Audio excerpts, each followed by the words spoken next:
Simply मैं यहाँ पे जैम्प डाउनलोड करता हूँ या आप जैम्प भी लिखिए तो ये ऑटोमेटिकली हमको रेफरेंस पास कर देगा। तो जैसे मैं यहाँ पे जैम्प लिखता हूँ तो यहाँ पे ऑल्स में जाना है।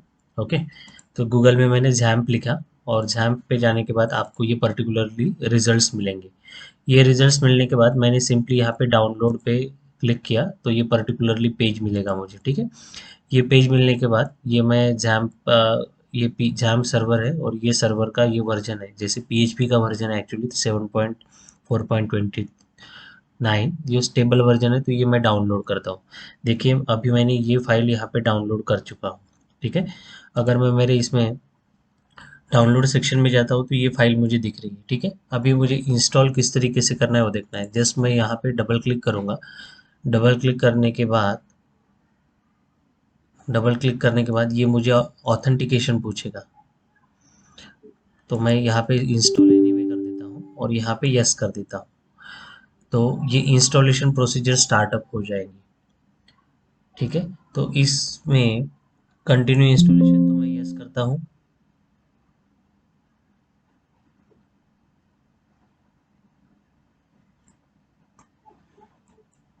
ठीक है, और उसके बाद नेक्स्ट करता हूँ और यहाँ पे पूछा जाता है कि आपको क्या क्या इंस्टॉल करना है। तो फिलहाल के लिए मैं सभी सर्वर तो चाहिए मुझे। यहाँ पे सर्वर में माई एसक्यूएल है, फाइलझिला एफटीपी है, मर्क्यूरी मेल है, टॉमकैट भी सर्वर है यहाँ पे। उसके बाद किस प्रोग्रामिंग को लैंग्वेज को सपोर्ट करता है वो भी लिखा है। और ये यहाँ पे programming other programming SQL language जैसे माई पीएचपी माई एडमिन वेब, ये। तो हम यहाँ पे माई एसक्यूएल के बारे में और पीएचपी माई एडमिन के बारे में देखने वाले हैं। तो मैं यहाँ पे नेक्स्ट कर देता हूँ। अभी देखिए ये पर्टिकुलरली हमको लोकेशन दिखा रहा है कि इस पर्टिकुलर लोकेशन पे हमारा जैम्प सर्वर इंस्टॉल हो रहा है। ओके, आप चाहे तो दूसरी जगह पे भी इंस्टॉल कर सकते हो, मगर फिलहाल के लिए मैं बाय डिफ़ॉल्ट जो लोकेशन है वो चूज़ किया है वही रहने देते हैं। मगर मोस्टली प्रेफर क्या करना ऑलवेज कि आप दूसरा लोकेशन लेना कि जिससे आप कभी फॉर्मेट भी करते हो सिस्टम तो आपका जो डेटाबेस है या जैम्प सर्वर की इंफॉर्मेशन है वो वहाँ पे प्रॉपरली स्टोर हो। ओके, तो मैं यहाँ पे नेक्स्ट कर देता हूँ, language is English and next procedure. यहाँ पे जो कंटेंट्स है वो सारे इंस्टॉल होने के लिए रेडी रहेंगे। ओके,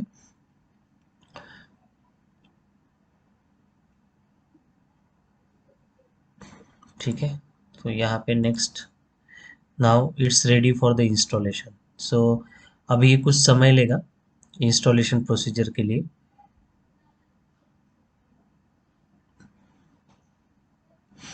ठीक है, तो थोड़ा वेट करते हैं हम।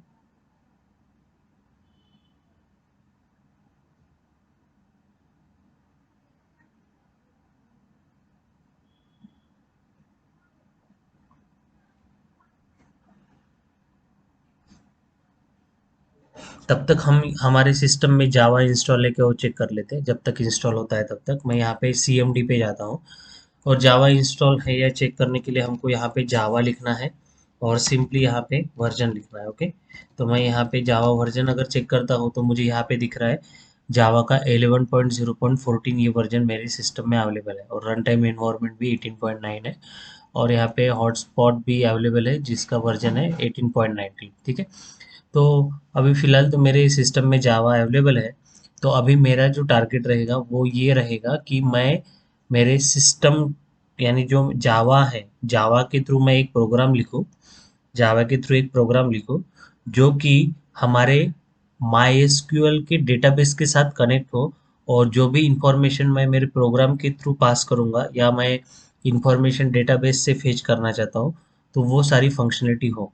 तो उसके लिए सबसे पहले तो मैं आपको डेटाबेस का जनरल ओवरव्यू बता देता हूँ कि एग्जैक्टली किस तरह से होगा।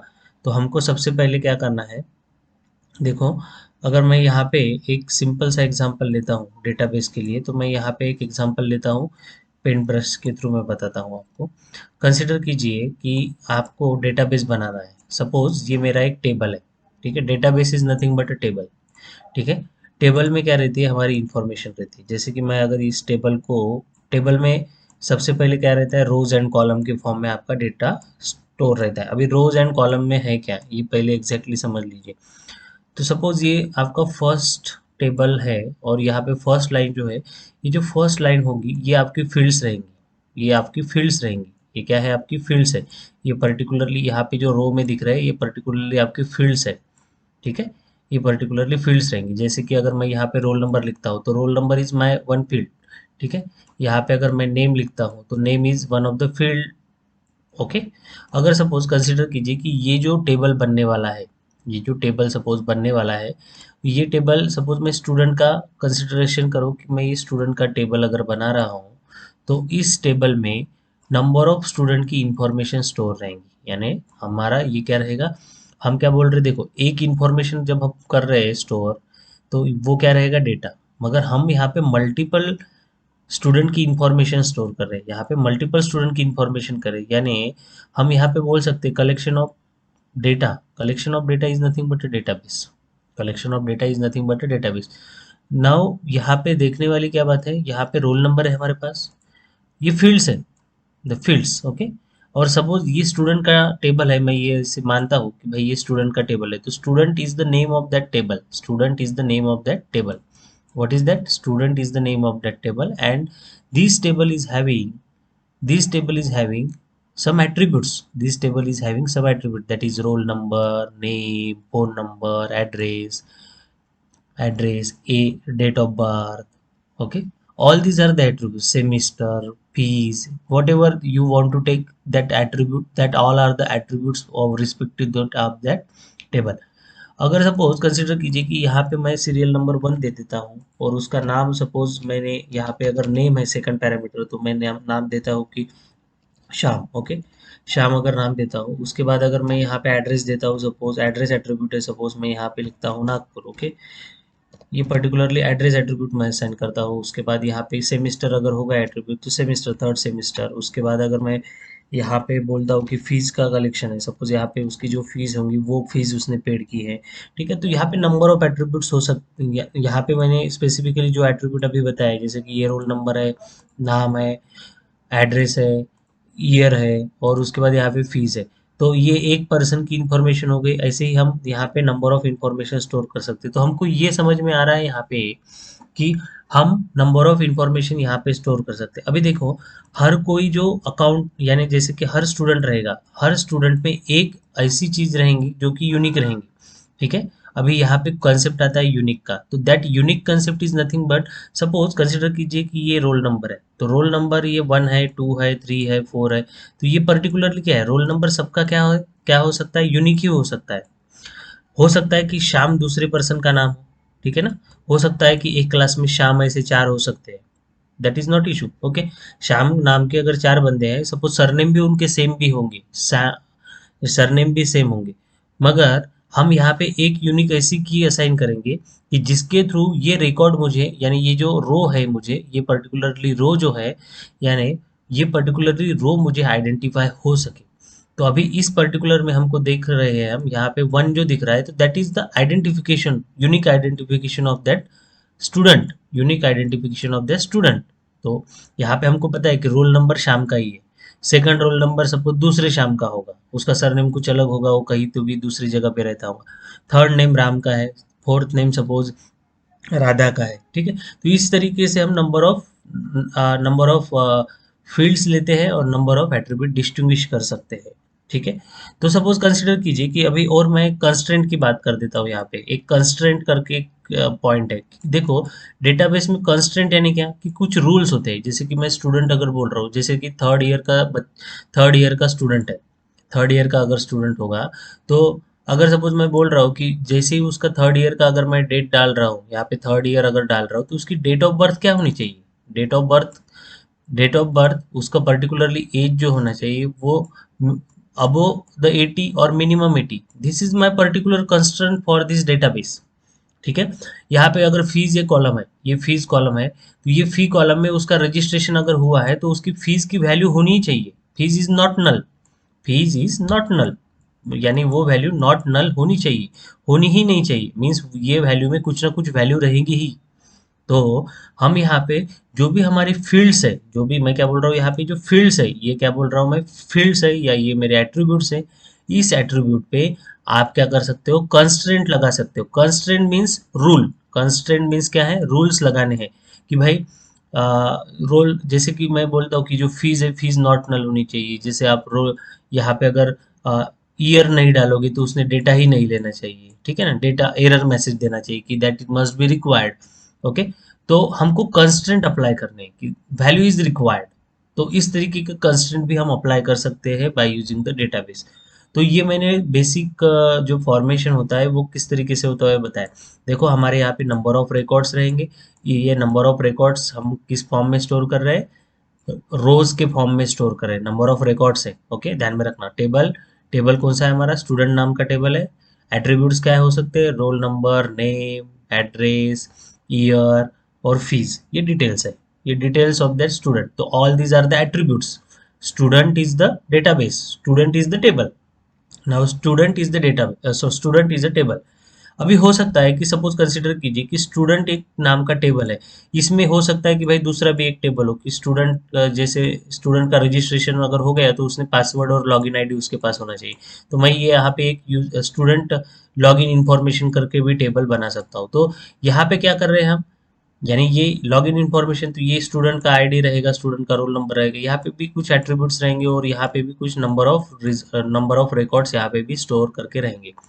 तो अभी जब हम डेटाबेस की बात करते हैं तो डेटाबेस में एक ही टेबल नहीं रहता। डेटाबेस में कभी भी हम प्रोजेक्ट जब बनाएंगे तो डेटाबेस में एक ही टेबल नहीं रहता, वहाँ पे नंबर ऑफ टेबल्स रहते हैं। नंबर ऑफ टेबल, जैसे कि ये एक टेबल हो गया हमारा, दूसरा एक टेबल हो गया। तो ऐसे आपकी इसमें अगर 10-12 फॉर्म्स अगर होंगे, 10-12 अगर फॉर्म्स होंगे तो 10-12 टेबल जनरेट होगी। तो इन सभी को हम क्या कहेंगे, डेटाबेस कहेंगे। इन सभी को हम क्या कहेंगे, डेटाबेस कहेंगे। ध्यान में रखना, इन सभी को हम क्या कहेंगे, डेटाबेस कहेंगे। तो ये दिमाग में रख देना आप। ओके, तो अभी हम चेक करते हैं हमारा डेटाबेस। हम तो जैम सर्वर यूज कर रहे हैं, तो जैम सर्वर इंस्टॉल हुआ है क्या, वो चेक करते हैं। तो यहाँ पे जाते हैं, तो ये पूछ रहा है हमको, do you want to start the control panel. हाँ भाई, स्टार्ट तो करना है, तो हम इसलिए स्टार्ट कर दिए और फिनिश करके ओपन कर दी। तो यहाँ पे इस तरीके की एक स्क्रीन ओपन हो जाएगी आपके सिस्टम पे। तो यहाँ पे पूछा है, देखो अपाची चाहिए क्या आपको, हाँ सर्वर तो चाहिए, तो मुझे सर्वर को भी स्टार्ट करना पड़ेगा। तो ये सर्वर स्टार्ट हो गया इस पर्टिकुलर पोर्ट पे। ओके, उसके बाद आपको माई एसक्यूएल चाहिए क्या, हाँ माई एसक्यूएल चाहिए, क्योंकि हमको कनेक्टिविटी उसी के साथ करनी है, तो इसलिए मैंने माई एसक्यूएल भी स्टार्ट कर दिया। माई एसक्यूएल का यहाँ पे पोर्ट नंबर देखिए 3306, ये हमारा पोर्ट नंबर इंपॉर्टेंट है जब हम जावा के एप्लीकेशन, यानी जावा कोर, जावा के प्रोग्रामिंग के थ्रू जब हम कोडिंग करेंगे तो उस समय पे ये हमें पोर्ट नंबर भी इंपॉर्टेंट है। हमको किसके साथ कनेक्ट करना है, जैम सर्वर के माई एसक्यूएल के साथ कनेक्ट करना है। ओके, मैंने दोनों अभी स्टार्ट कर दिए। तो अभी स्टार्ट करने के बाद हमको इसको ओपन कहाँ पे करना है, तो अभी हमारा सर्वर स्टार्ट हुआ है कि नहीं हुआ है ये हमको चेक करने के लिए हमको यहाँ पे जाना पड़ेगा। यहाँ पे जाने के बाद हम क्या करेंगे, यहाँ पे लोकल होस्ट करके मैं डालता हूँ, ठीक है। यहाँ पे जैसे मैं लोकल होस्ट करता हूँ तो आपको यहाँ पे जैसे 127.0.0.1, ठीक है। तो ये क्या है, मेरा लोकल होस्ट का आईपी एड्रेस है। मैं सिंपली यहाँ पे कर रहा हूँ क्लिक, ठीक है, मैंने आईपी टाइप किया, अपने आप उसने डैशबोर्ड लिया। और आप यहाँ पे देख सकते हो हमारा इंस्टॉलेशन हो चुका है। इस इंस्टॉलेशन में अवेलेबल क्या है, अपाची है, मारिया डीबी है, पीएचपी है और पर्ल लैंग्वेज है। आप डिटेल इन्फॉर्मेशन अगर देखना चाहते हो तो यहाँ पे पूरी इन्फॉर्मेशन अवेलेबल है, आप गो थ्रू कर सकते हैं। ओके, उसके बाद हमको चाहिए डेटाबेस, हमारा कंसर्न है डेटाबेस से। तो हम यहाँ पे दिख रहा है आपको पीएचपी माई एडमिन, तो हम यहाँ पे जाते हैं। हम ये डेटाबेस क्यों यूज कर रहे हैं, क्योंकि ये ओपन डेटाबेस है इसलिए। ओके, यहाँ पे आपको दिख रहा है ये माई पीएचपी माई एडमिन में गए और यहाँ पे आपको दिख रहा है कि कनेक्शन किसके साथ हुआ है, ये लोकल होस्ट का आईपी एड्रेस है 127.0.0.1। ओके, तो मैंने क्या बोला, सबसे पहले हमको क्या करना पड़ेगा, हमने यहाँ पे ड्रॉ किया है ये टेबल से, ये पूरे टेबल से, मगर टेबल को बनाने के लिए हमको डेटाबेस की रिक्वायरमेंट है। तो हम क्या करेंगे, यहाँ पे डेटाबेस जो है इस डेटाबेस में जाके चेक करते हैं। यहाँ पे ऑलरेडी ये सारे डेटाबेसेस अवेलेबल है। ओके, हमको नया अगर डेटाबेस का क्रिएट करना है तो हम यहाँ पे डेटाबेस का नाम देंगे। जैसे कि मैं सपोज स्टूडेंट का डेटाबेस बनाता हूँ, ठीक है, student is my database name, ठीक है। नहीं तो मैं यहाँ पे एक दूसरा नाम देता हूँ, सपोज डेटाबेस का नाम इंफॉर्मेशन सिस्टम देता हूँ, इंफॉर्मेशन सिस्टम। सपोज मैं ये इंफॉर्मेशन सिस्टम ये डेटाबेस का नाम दिया है, ठीक है। सिंपली यहाँ पे क्रिएट पे क्लिक कर देना। जैसे ही क्रिएट करते हो तो यहाँ पे आप देखिएगा इंफॉर्मेशन सिस्टम करके आया है। तो this is my database. Now now what it से, ये क्या बोल रहा है, जैसे ही हमने डेटाबेस क्रिएट किया तो ये बोल रहा है कि भाई टेबल आपको क्रिएट करना है क्या। Create a new table. तो हाँ, मुझे स्टूडेंट नाम का टेबल नया क्रिएट करना है। मैंने स्टूडेंट नाम का टेबल का नाम दे दिया और वो पूछ रहा है कि कितने कॉलम्स चाहिए, means how many fields you want. How many fields यानी कौन कौन सी फील्ड, ये फील्ड जैसे कि मैंने रोल नंबर, नेम, एड्रेस, ये फोन नंबर, ये फील्ड्स। तो अभी हमको कितने चाहिए, सपोज मैं 2 ही कंसीडर करता हूँ फिलहाल के लिए, ठीक है, 2। 2 इज मोर देन सफिशिएंट, या आप 3 कीजिए अगर चाहिए तो क्रिएट कीजिए। जैसे ही क्रिएट करते हो तो यहाँ पे आपको पूछा जाता है कि कौन सी फील्ड चाहिए। तो मैंने बोला है कि पहली रोल नंबर फील्ड है, तो मैं रोल नंबर दे दूंगा इसको। ये इंटीजर टाइप के है, ठीक है, उसका डेटा टाइप क्या है, इंटीजर। और लेंथ क्या होनी चाहिए, सपोज मैं 20 बोलता हूँ, ठीक है। उसके बाद यहाँ पे सेकंड, जो सेकंड पे आता हूँ तो ये क्या होना चाहिए, सपोज मैं बोल रहा हूँ कि नेम होना चाहिए। नेम, नेम किस में होगा, वेर कैर में होगा, और उसकी लेंथ क्या होनी चाहिए, 30।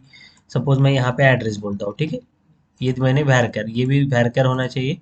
और यहाँ पे मैं 40 असाइन कर देता हूँ या 50 असाइन करता हूँ, ठीक है। तो अभी अगर आपको यहाँ पे देखिए, यहाँ पे डेटा टाइप्स दिए हैं, ये पूरे डेटा टाइप्स है कि जो इस डेटाबेस में जो फील्ड्स हम क्रिएट करने वाले हैं उसके लिए रिक्वायर्ड डेटा टाइप्स है, उसके लिए रिक्वायर्ड डेटा टाइप्स यहाँ पे अवेलेबल है। तो जैसे कि मैंने यहाँ पे varchar लिया और मैं यहाँ पे क्या करता हूँ, सिंपली इस पे अगर और ऐड करना है तो यहाँ पे जाके गो पे क्लिक करना पड़ेगा।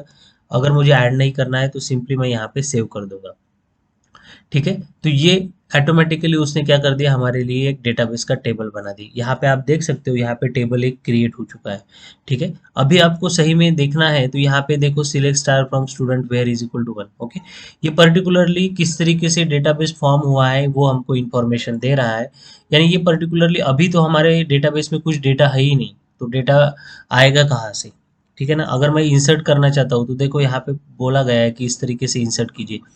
यहाँ पे सिलेक्ट स्टार की कमांड है, सिलेक्ट की भी कमांड है, कौन सा ये करना है, और यहाँ पे सिलेक्ट भी कमांड, इंसर्ट भी है। सपोज मैं यहाँ पे इंसर्ट कमांड यूज करता हूँ, insert into student role number name comma address और वैल्यूज। अगर सपोज मैं यहाँ पे कुछ वैल्यूज असाइन कर देता हूँ, कंसिडर कीजिए कि मैं स्टूडेंट का रोल नंबर 1 देता हूँ। उसके बाद यहाँ पे कुछ वैल्यू, दूसरी सेकंड वैल्यू क्या है, name, name is equal to suppose my name देता हूँ मैं, ओके। तो यहाँ पे मैं गौरव दे देता हूँ और address is equal to Nagpur ऐसे दे देता हूँ, ओके। यहाँ पे मैं नागपुर लिख लेता हूँ और मैं यहाँ पे अभी सेव कर देता हूँ। यहाँ पे गो करता हूँ, देखो जैसे ही मैं इसको गो करूँगा, जैसे ही मैं गो करूँगा तो ये क्या मुझे बोल रहा है कि 1 record is inserted, 1 record is inserted. अगर सपोज मैं यहाँ पे क्लिक करता हूँ तो आप देखिए यहाँ पे मुझे क्या दिख रहा है, 1 रिकॉर्ड दिख रहा है, रोल नंबर नेम एड्रेस। ये पर्टिकुलरली क्या है, एक मैंने जो इंसर्ट किया हुआ रिकॉर्ड है, ठीक है, इंसर्ट किया हुआ रिकॉर्ड है। तो आपको यहाँ पे अगर आपके डेटाबेस का यानी आपके जो टेबल का स्ट्रक्चर देखना है तो सिंपली यहाँ पे स्ट्रक्चर पे क्लिक कीजिए, तो ये ओवरऑल आपको स्ट्रक्चर दिखाएगा।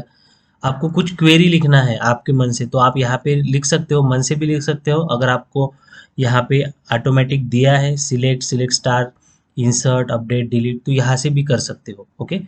ये आप पे डिपेंडेंट है कि आप क्या यूज़ करना चाहते हो। अगर आपको कोई एक्स्ट्रा फील्ड ऐड करनी है तो सिंपली यहाँ पे इस तरीके से ऐड कर सकते हो। ये डिपेंडेंट है आपके ऊपर, ठीक है।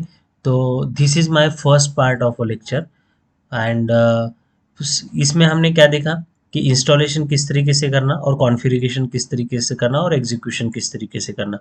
मैं सेकंड टॉपिक में ये दिखाऊंगा, सेकंड लेक्चर में ये दिखाऊंगा कि आपको डेटाबेस के साथ यानी इस पर्टिकुलर सर्वर के साथ हम